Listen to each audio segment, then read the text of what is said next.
स्वागत आप सभी का छत्तीसगढ़ के इस खास बुलेटिन में। मैं अब्दुल नबी हसन आप सभी का स्वागत करता हूं और इस बुलेटिन की शुरुआत सीधे विधानसभा के रुख से करेंगे, क्योंकि इस समय विधानसभा की कार्रवाई चल रही है, बजट सत्र चल रहा है और वित्त मंत्री ओपी चौधरी बजट पेश कर रहे हैं। यह निर्माण इंफ्रा का निर्माण तो होगा ही, इस निर्माण का आशय सभी क्षेत्रों में नए अवसरों का भी नवनिर्माण है। अध्यक्ष महोदय, हमारी सरकार के पहले बजट में हमने पूंजीगत व्यय के लिए 22,300 करोड़ रुपए का प्रावधान किया था। इस क्रम को आगे बढ़ाते हुए इस बजट में रिकॉर्ड पूंजीगत व्यय के लिए 18% की रिकॉर्ड वृद्धि हमने की है और अब पूंजीगत व्यय 26,341 करोड़ रुपए का प्रावधान इस बजट में किया गया। यह कुल बजट का 16% हिस्सा है और पिछले वर्ष की तुलना में 18% अधिक है। पूंजीगत व्यय किसी भी अर्थव्यवस्था की रीढ़ होती है और शास्त्रियों का मानना है कि 1 रुपए के पूंजीगत व्यय से अर्थव्यवस्था में दीर्घकालिक रूप से 4 रुपए से अधिक का आर्थिक प्रभाव पड़ता है। पूंजीगत व्यय में वृद्धि के प्रयासों के फलस्वरूप भारत सरकार ने एससीए में जो हमको राशि दी है, केवल कैपिटल एक्सपेंडिचर में वृद्धि के कारण भारत सरकार ने इंसेंटिव के रूप में छत्तीसगढ़ को 1,051 करोड़ रुपए प्रोत्साहन स्वरूप प्रदान किए हैं। अध्यक्ष महोदय, मैं बताना चाहूंगा कि विगत कई वर्षों से सब इंजीनियरों की भर्ती नहीं होने के कारण सभी निर्माण विभागों जैसे पीडब्ल्यूडी, पीएचई, जल संसाधन आदि में इंजीनियरों की भारी कमी है। विगत 1 वर्ष में हमने 600 से अधिक इंजीनियरों की भर्ती की वित्तीय अनुमति दी है ताकि इन विभागों में पर्याप्त मानव संसाधन उपलब्ध हों एवं अधिकाधिक पूंजीगत व्यय करके आर्थिक विकास को छत्तीसगढ़ में गति दी जा सके। हमारी सरकार ने सड़कों के सुदृढ़ नेटवर्क बनाने के लिए रोड प्लान 2030 तैयार किया है, जिसका मुख्य उद्देश्य राजधानी से जिला, जिला से जिला, जिला से विकास खंड एवं विकास खंड से विकास खंड स्तर तक चौड़ी और उन्नत सड़कों का जाल बिछाना है। हमने छोटे शहर जो नगर पंचायत या नगर पालिका स्तर के हैं, उनके विकास को ध्यान में रखते हुए इस बजट में माननीय मुख्यमंत्री जी के निर्देश पर एक नई योजना प्रारंभ करने जा रहे हैं। उस योजना का नाम होगा मुख्यमंत्री रिंग रोड योजना। ये नया योजना प्रारंभ होने जा रहा है। इसके लिए इस बजट में प्रारंभिक तौर पर 100 करोड़ रुपए का प्रावधान किया गया। अध्यक्ष महोदय, राज्य के पीडब्ल्यूडी अर्थात लोक निर्माण विभाग के लिए इस बजट में लगभग 9,500 करोड़ रुपए का प्रावधान किया गया है, जो पिछली बार की तुलना में 20% अधिक है। राज्य बनने के बाद पहली बार एक वित्तीय वर्ष में नई सड़कों के निर्माण के लिए इस बार 2,000 करोड़ रुपए का प्रावधान किया गया। अध्यक्ष महोदय, राज्य में पहली बार राष्ट्रीय राजमार्गों के रखरखाव जैसी व्यवस्था राज्य मार्गों एवं मुख्य जिला मार्गों पर भी लागू करने के लिए उन्नत व्यवस्था ओपीआरएमसी योजना अंतर्गत 20 करोड़ रुपए का प्रावधान इस बजट में किया गया है। अध्यक्ष महोदय, डबल इंजन सरकार केवल एक नारा नहीं है, बल्कि प्रभावशील वास्तविकता है। प्रमाण स्वरूप मैं बताना चाहूंगा कि भारत सरकार ने राज्य में राष्ट्रीय राजमार्गों के निर्माण के लिए पिछले केवल 1 वर्ष में लगभग 20,000 करोड़ रुपए के सड़कों की कार्य की स्वीकृति प्रदान की है। अध्यक्ष, राज्य के ग्रामीण क्षेत्रों में पक्की 12 सड़कों के निर्माण के लिए पीएमजीएसवाई अंतर्गत 845 करोड़, विशेष पिछड़ी जनजाति वाले बसाहटों को पक्की सड़क से जोड़ने के लिए प्रधानमंत्री जनमन योजना अंतर्गत 500 करोड़ तथा मुख्यमंत्री ग्राम सड़क योजना एमएमजीएसवाई अंतर्गत 119 करोड़ रुपए का प्रावधान किया गया। अध्यक्ष, नगर निगम क्षेत्र जो हमारे छत्तीसगढ़ के 14 बड़े नगरीय निकाय हैं, 14 नगर निगम हैं, उनमें सुनियोजित विकास को बढ़ावा देने के लिए भी इस बजट में एक नई योजना प्रारंभ की जा रही है। इस योजना का नाम मुख्यमंत्री नगरोत्थान योजना रहेगी। अध्यक्ष महोदय, इसके लिए इस बजट में 500 करोड़ रुपए का वित्तीय प्रावधान किया गया। अध्यक्ष, जगदलपुर, अंबिकापुर एवं बिलासपुर एयरपोर्टों के विकास कार्यों के लिए बजटीय प्रावधान किए गए हैं। ज्यादा से ज्यादा फ्लाइट संचालन हो सके, इसके लिए 40 करोड़ रुपए का वीजीएफ का भी प्रावधान किया गया है। माननीय प्रधानमंत्री जी के नदियों को जोड़ने की महत्वाकांक्षी लक्ष्य को भी हम पूरा करने के लिए मुख्यमंत्री जी के नेतृत्व में आगे बढ़ रहे हैं। अध्यक्ष महोदय, महानदी एवं इंद्रावती नदी को जोड़ने के लिए और केवई नदी और हसदेव नदी को आपस में जोड़ने के लिए सर्वे कार्य कराने के लिए भी इस बजट में प्रावधान किया गया है।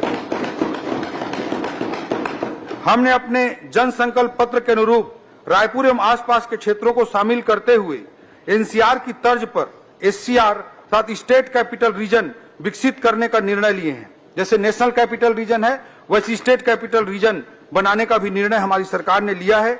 इसके लिए बजट में स्टेट कैपिटल रीजन के कार्यालय की स्थापना के लिए भी बजट का प्रावधान कर दिया गया है। सर्वे और डीपीआर निर्माण हेतु भी इस बजट में 5 करोड़ रुपए का प्रावधान किया गया है। आज बड़े शहरों की जरूरत मेट्रो, मिनी मेट्रो के रूप में सामने आ रही है। अध्यक्ष महोदय, इस बात को ध्यान में रखते हुए, भविष्य की जरूरतों को ध्यान में रखते हुए रायपुर से दुर्ग तक मेट्रो रेल सुविधा के सर्वे का कार्य भी इस बजट में प्रावधानित है। 5 करोड़ रुपए का प्रावधान किया जाएगा। रायपुर शहर में कैनाल रोड फेज 3 का निर्माण, पंडरी से मोवा फ्लाईओवर ब्रिज का निर्माण, एक्सप्रेसवे फेज 2 का निर्माण, कटघोरा से दीपका 4 लेन सड़क का निर्माण, रायगढ़ से महापल्ली 4 लेन सड़क का निर्माण, अंबिकापुर अंबेडकर चौक से वाराणसी मार्ग 4 लेन सड़क का निर्माण, ऐसे अनेकों कार्यों को इस बार प्रमुखता से इस बजट में अधोसंरचनात्मक कार्यों को जोड़ा गया है। पेयजल व्यवस्था हेतु भी जल जीवन मिशन योजना अंतर्गत 4,500 करोड़ रुपए का बजटीय प्रावधान इस बार किया गया है। गति के तीसरे बिंदु टी अर्थात टेक्नोलॉजी पर मैं अब चर्चा करना चाहूंगा। अध्यक्ष महोदय, औद्योगिक क्रांति से लेकर डिजिटल युग तक तकनीकी प्रगति ने पूरी दुनिया में लगातार आर्थिक विकास को गति प्रदान की है। आज दुनिया चौथी औद्योगिक क्रांति के मुहाने पर खड़ी है, जहां AI, artificial intelligence, blockchain, IoT and renewable energy प्रौद्योगिकियां केवल उपकरण ही नहीं हैं, बल्कि ये परिवर्तनकारी शक्तियां हैं। नवाचार उद्योगों को नए सिरे से परिभाषित कर रहे हैं। टेक्नोलॉजी किसी भी आधुनिक अर्थव्यवस्था का आज की तारीख में प्रवेश द्वार बन चुका है। अध्यक्ष महोदय, मोबाइल कनेक्टिविटी तकनीकी क्रांति का सूत्रधार है, या फिर कहूं तो यह आज के आधुनिक युग का वाहक है। किंतु प्रदेश के ऐसे सुदूर अंचल हैं जहां आज भी दूरसंचार की क्रांति से ये अंचल वंचित हैं। इस कमी को दूर करने के लिए मुख्यमंत्री जी के निर्देश पर एक नई योजना का इस बजट में प्रावधान किया गया। अध्यक्ष महोदय, इस योजना का नाम होगा मुख्यमंत्री मोबाइल टावर योजना। इसका प्रथम चरण इस बजट में प्रावधान प्रथम चरण का किया गया है। इससे जो मोबाइल कनेक्टिविटी नहीं हो रही है, ऐसे गांवों को मोबाइल कनेक्टिविटी से जोड़ने का काम वीजीएफ के माध्यम से किया जाएगा।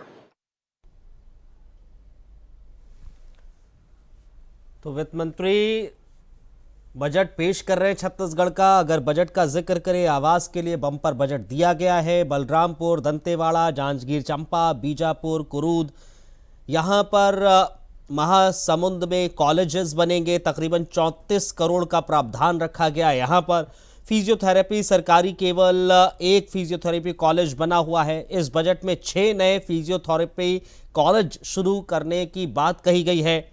नगरीय निकायों में इंफ्रास्ट्रक्चर विकास के लिए 750 करोड़ रुपए आवंटित किए गए हैं। अमृत मिशन पेयजल के लिए 744 करोड़ रुपए आवंटित किए गए हैं। इसके अलावा आवास योजना के लिए भी तकरीबन 875 करोड़ रुपए दिए जा रहे हैं। आपको बताते चले, जो बजट पेश किया जा रहा है, इस बजट के अंतर्गत रायपुर में national institute of fashion technology की भी स्थापना की जाएगी, यानी कि निफ्ट बनाया जाएगा। 50 करोड़ का इसके लिए प्रावधान दिया गया है। जशपुर में football stadium, badminton indoor hall का निर्माण होगा। 5 करोड़ इसके लिए आवंटित किए गए हैं।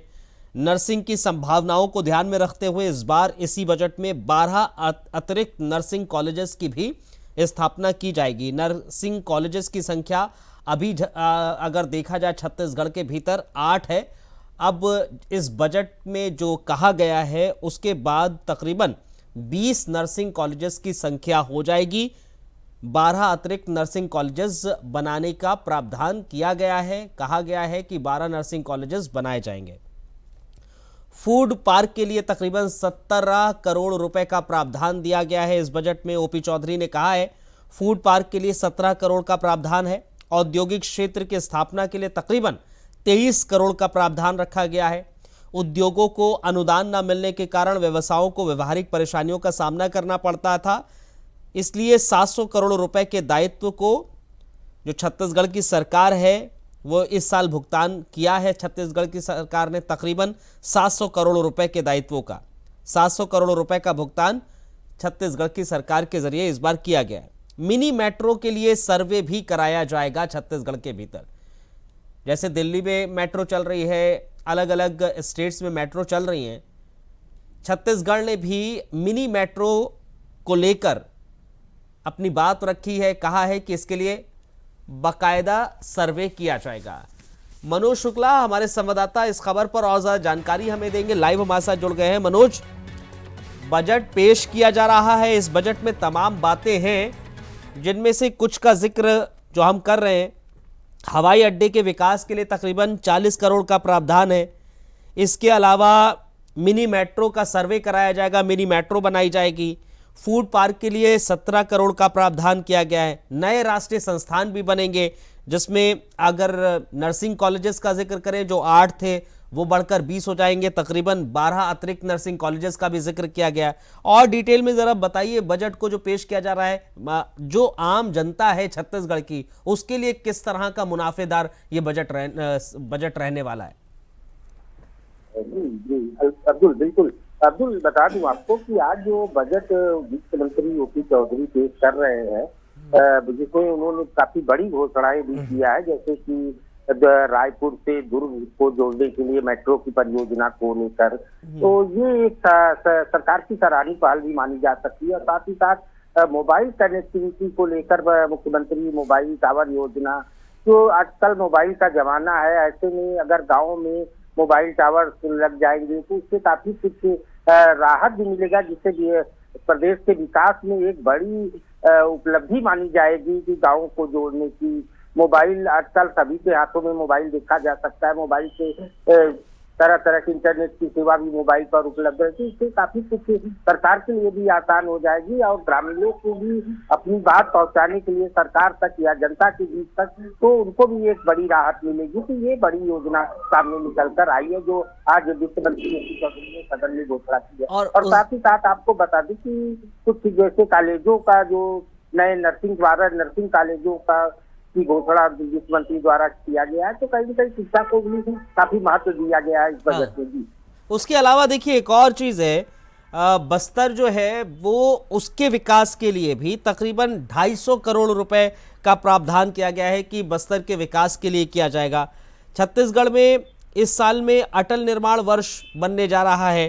9500 करोड़ 9500 करोड़ का पीडब्ल्यूडी में भी प्रावधान है, यानी कि पीडब्ल्यूडी में अगर प्रावधान 9500 करोड़ का दिया जा रहा है तो जाहिर तौर पर सड़कों को लेकर, सड़कों की मरम्मत को लेकर, कच्ची सड़कों को पक्का करने को लेकर और तमाम जो पीडब्ल्यूडी विभाग के अंदर चीज के अंतर्गत आती हैं उस पर भी काम किया जाएगा। और खास तौर पर जो बस्तर का हम जिक्र कर रहे हैं उसके विकास के लिए भी तकरीबन 250 करोड़ का प्रावधान किया गया।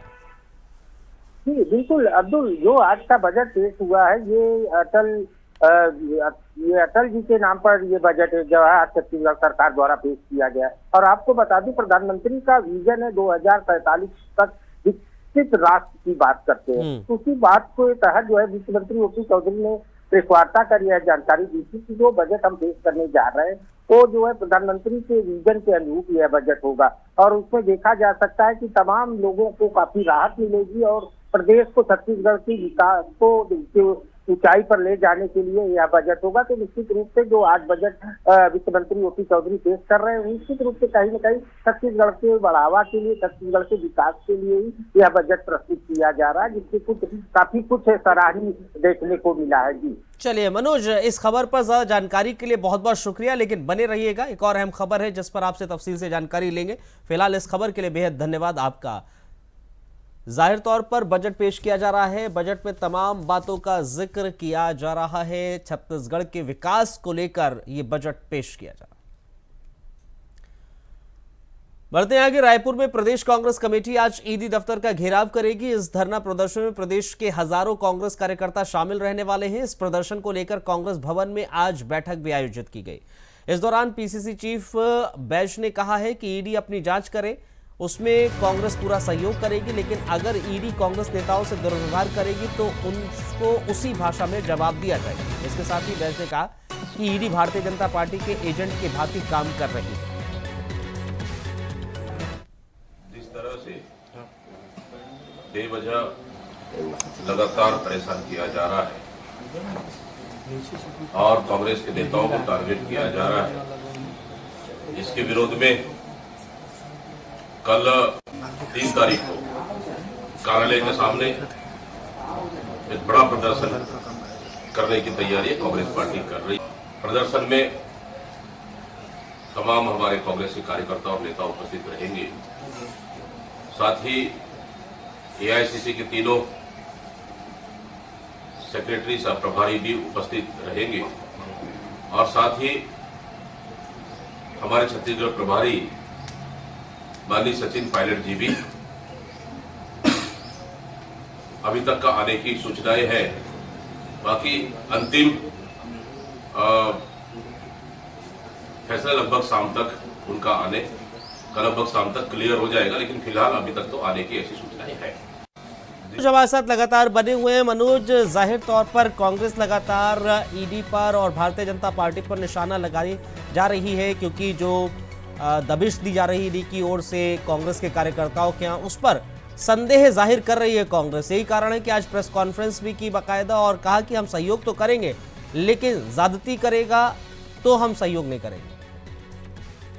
जी अब्दुल आपको बता दें कि जब से छत्तीसगढ़ में बीजेपी की सरकार बनी है, लगातार ईडी की कार्रवाई किसी न किसी घोटाले को लेकर देखने को मिली। इस बात को लेकर कांग्रेस विपक्ष में बैठी हुई है, तो उसकी भी नाराजगी कहीं न कहीं जायज है कि लगातार ईडी द्वारा जो है हमारे नेताओं को परेशान किया जा रहा है। और आपको बता दें कि सबसे अभी जो कांग्रेस भवन निर्माण को लेकर सुकमा कोंटा में भवन निर्माण कांग्रेस का हुआ था, उसको लेकर ईडी द्वारा जो है यहाँ के जो प्रदेश के प्रभारी महामंत्री हैं मलकीत सिंह रेड्डी, उनको ईडी द्वारा बुलाया गया था। उनसे पूछताछ की गई थी, उनको 7-8 घंटे बैठाकर उनसे पूछताछ की गई थी। इसी सब बात को लेकर कांग्रेस में नाराजगी देखने को मिल रही है। कांग्रेस का कहना है कि हमारे नेताओं को परेशान किया जा रहा है, ये कांग्रेस की तरफ से, और साथ ही साथ प्रदेश अध्यक्ष दीपक बैज पीसीसी चीफ है जो, उनकी तरफ से भी आरोप लगाया जा रहा है कि हमारे नेताओं को जानबूझकर ईडी द्वारा परेशान किया जा रहा है। और ये गंभीर आरोप जो है कांग्रेस पार्टी की तरफ से लगाया जा रहा है कि ईडी जो है बीजेपी के एजेंट के रूप में काम कर रही है। तो ये बहुत बड़ा ये आरोप जो है बीजेपी सरकार के ऊपर और ईडी के ऊपर लगाया। लेकिन मनोज, कांग्रेस किस आधार पर ये कह रही है? क्योंकि अगर ईडी एक संस्था है, जिस तरह से वो कार्य कर रही है, अगर कहीं ना कहीं कुछ गड़बड़ हुई होगी तभी वो अपनी तरफ से कार्य किया जा रहा है ईडी की तरफ से। लेकिन कांग्रेस का आधार क्या है कि वो ईडी को भारतीय जनता पार्टी का एक तरीके से कह रहे हैं कि उनके इशारों पर ही कार्य किया जा रहा है? जी अब्दुल, अभी देखिए, अभी दीपक बैज का एक आरोप और भी है। इससे पहले पूर्व मुख्यमंत्री भूपेश बघेल ने भी आरोप लगाया था कि सिर्फ हमारे लोगों की ही जांच क्यों हो रही है। बड़े गंभीर सवाल सामने निकल कर आ रहे हैं। विपक्ष की तरफ से लगातार आरोप लगाए जा रहे हैं कि बीजेपी के नेताओं के ऊपर या बीजेपी में जो शामिल हुए उनके ऊपर ईडी की तरफ से कोई कार्रवाई नहीं की जा रही है। अभी जैसे दीपक बैज ने आरोप लगाया है कि जो बीजेपी भवन बना है उसकी जांच ईडी कब करेगी। किस तरह के गंभीर आरोप ईडी की तरफ से जाहिर है, और ये आरोप लगातार लगाए जा रहे हैं कांग्रेस की तरफ से। इन आरोपों का क्या जवाब दिया जाता है, ये जरूर देखने वाली बात होगी। फिलहाल कांग्रेस ये भी करी। बहुत शुक्रिया आपका हमारे साथ जुड़ने के लिए, तमाम जानकारी साझा करने के लिए मनोज। फिलहाल कांग्रेस ये कह रहे हैं कि हम तो सहयोग करने के लिए तैयार है, लेकिन बदले की भावना से ना किया जाए वो बेहतर रहेगा। अदरवाइज ईडी कुछ भी अगर हम पे हमारे साथ आती है, हम पे कुछ भी हमसे सहयोग मांगती है, तो हम उसके लिए तैयार है। इधर अंतर्राष्ट्रीय सहकारिता दिवस पर बलौदाबाजार जिले में जिला स्तरीय किसान सहकारी समिति सम्मेलन का आयोजन हुआ। इसकी कलेक्टर दीपक सोनी जानकारी उन्होंने दी। केंद्र सरकार ने सहकारिता को बढ़ावा देने के लिए और किसानों को समृद्ध बनाने के लिए नई टेक्नोलॉजी का प्रयोग किया जा रहा है, ये कहा गया। उन्होंने कहा कि जिसमें आधुनिक जीवन पद्धति से किसानी करना है। इस सम्मेलन में केंद्र और राज्य सरकार ने पैक्स कंप्यूटरीकरण से संबंधित किसानों को सभी प्रकार की जानकारी दी।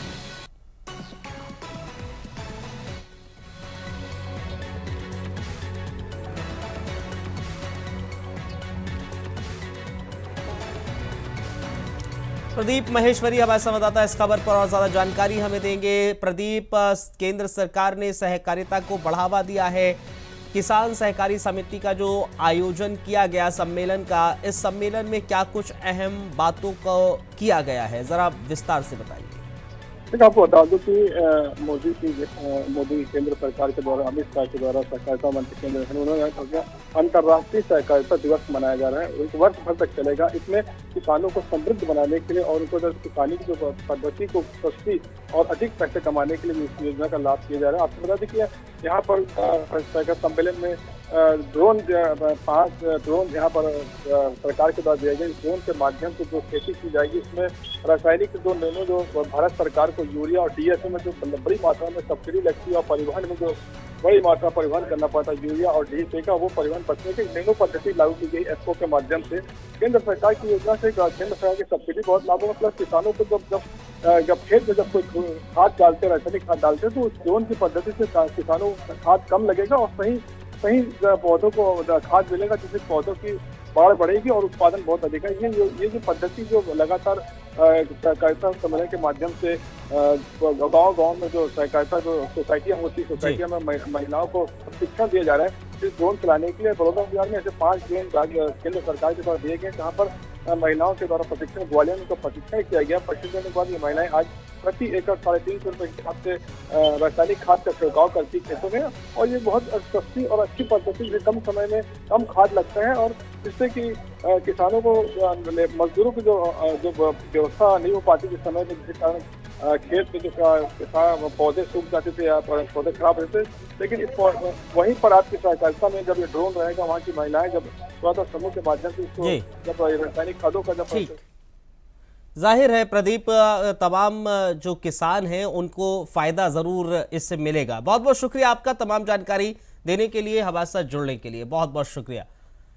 तो जाहिर तौर पर केंद्र सरकार ने सहकारिता को बढ़ावा देने के लिए सहकारिता दिवस के मौके पर आज बाकायदा किसान सहकारी समिति का आयोजन हुआ, वहां सम्मेलन हुआ और सम्मेलन में तमाम अहम बातों का जिक्र किया गया। बढ़ते आगे, नशे के खिलाफ पुलिस को बड़ी कामयाबी दरअसल मिली है। गांजा तस्करी नेटवर्क से जुड़े निखिल सोनवानी 5वें आरोपी को भी पुलिस ने गिरफ्तार कर लिया है। राजनांदगांव रेंज के पुलिस महानिरीक्षक दीपक कुमार झा के निर्देश पर पुलिस अधीक्षक धर्मेंद्र सिंह के जरिए लगातार क्राइम पर शिकंजा कसा जा रहा है। मादक पदार्थों की तस्करी के खिलाफ सख्त अभियान चलाया जा रहा है। गांजा के प्रकरणों में एंड टू एंड विवेचना कर सोर्स और डेस्टिनेशन का पता लगाया जा रहा है। इस मामले में अब तक धनराज पवार, मोहम्मद इरफान खान, शिवम यादव, रघुवीर और बिल्लू, उसके अलावा निखिल सोनवानी को भी हिरासत में।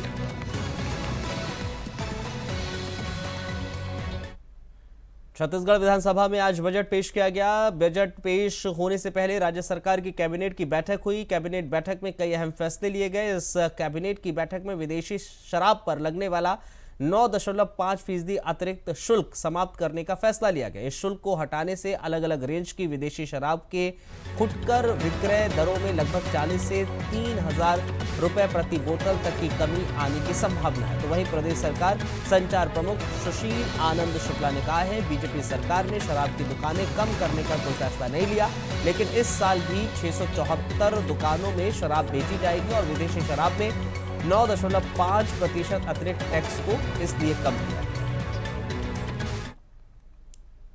प्रदेश के मुख्यमंत्री विष्णुदेव साय नवनिर्वाचित महापौर और पार्षदों के शपथ ग्रहण समारोह में अंबिकापुर पहुंचे।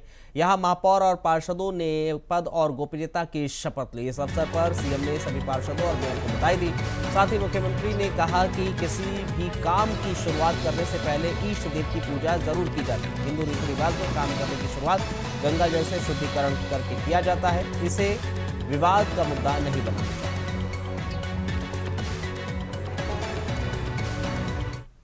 छत्तीसगढ़ की सबसे बड़ी नगरपालिका भाटापारा के नवनिर्वाचित अध्यक्ष अश्वनी शर्मा आज शपथ लेंगे। वहीं नगर के 31 वार्डों के पार्षद भी शपथ लेंगे। इस शपथ ग्रहण समारोह में उप मुख्यमंत्री अरुण साव शामिल होंगे। साथ ही सांसद ब्रजमोहन अग्रवाल, कैबिनेट मंत्री टंकराम वर्मा, कैबिनेट मंत्री श्याम बिहारी जायसवाल, बीजेपी प्रदेश उपाध्यक्ष शिव रतन शर्मा भी मौजूद रहेंगे।